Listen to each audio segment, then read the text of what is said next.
৩.৫ মাস পর চিকিৎসার জন্য আবারও বঙ্গবন্ধু মেডিকেলে ভর্তি করা হয়েছে বিএনপি চেয়ারপারসন বেগম খালেদা জিয়াকে।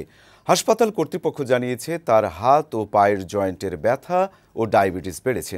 তবে এই হাসপাতালেই তার চিকিৎসা সম্ভব বলেও জানান হাসপাতালের পরিচালক। এদিকে উন্নত চিকিৎসার জন্য খালেদা জিয়াকে বিশেষায়িত হাসপাতালে ভর্তির দাবি জানিয়েছেন বিএনপি মহাসচিব মির্জা ফখরুল ইসলাম আলমগীর। বিউটি সমাদ্দারের প্রতিবেদন।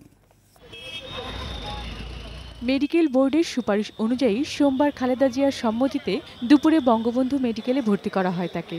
সকালে নাজিমউদ্দিন রোডের পুরাতন কারাগারের সামনে নিরাপত্তা জোরদার করে কারা কর্তৃপক্ষ।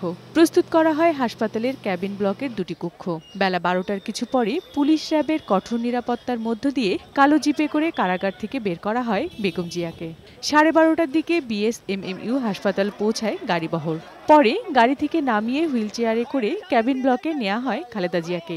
এর আগে বিএনপি মহাসচিব সহ সিনিয়র নেতারা থাকলেও তাদের কারো সাথেই খালেদা জিয়াকে দেখা করতে দেয়া হয়নি। এ সময় মির্জা ফখরুল ইসলাম আলমগীর বলেন, বিশেষায়িত হাসপাতালে চেয়ারপারসনের চিকিৎসার দাবি করা হলেও গত কয়েকদিন ধরে শারীরিক অবস্থা খারাপ হওয়ায় বঙ্গবন্ধু মেডিকেলে চিকিৎসা নিতে রাজি হন বেগম জিয়া। তবে বঙ্গবন্ধু মেডিকেলে যেন সঠিক চিকিৎসা হয় সেই বিষয়টি নিশ্চিতের দাবি জানিয়েছেন দলের মহাসচিব। একটা ভালো পরিবেশ যেন তৈরি করা হয়, এই কথাটা আমরা বারবার আগেও বলেছি, যেখানে এমনভাবে যেন তাকে রাখা না হয় তিনি আবারও মনে করবেন সেই বন্দি অবস্থায় তার চিকিৎসা হচ্ছে। এই কথাটা আমরা বারবার করে বলেছি, তাকে একটা বিশেষায়িত হাসপাতালে ট্রান্সফার করা হোক।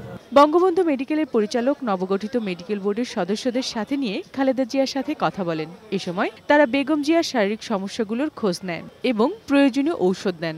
এবারই প্রথম খালেদা জিয়ার নিয়মিত চিকিৎসক ডাক্তার মামুনকে মেডিকেল বোর্ডকে সহায়তা করার জন্য রাখা হয়েছে।